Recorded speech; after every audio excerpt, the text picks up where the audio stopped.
का लॉर्ड रीबा का लगा अपनी बीमारी वाली जगह के ऊपर हाथ रख के कहेंगे होली को फायर, होली को फायर, होली को फायर। अब तक कहेंगे होली को फायर, होली को fire, catch fire, catch fire.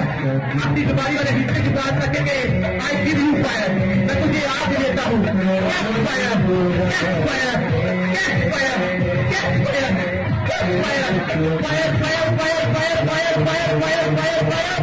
Catch fire इस अट्ठाई की बात करती है। और ही बात करना बाबा मैं सब रास्ता करना करेंगे मैं चिंता करना करेंगे बाबा आपके बीमारी वाले हिस्से catch fire, catch fire, Holi को फायर, होली को फायर, होली को फायर, होली को फायर, होली को fire, fire fire fire fire हमारी ने बात करती है। और इधर कलर सब लोग को करेंगे आज आपके नेतृत्व पर जिससे आजाद हो रहे हैं खतरा की बीमारी से, खतरा के पुराने लोगों से आज आपको आजाद कर रहा है क्योंकि उसने आपको छुआ है,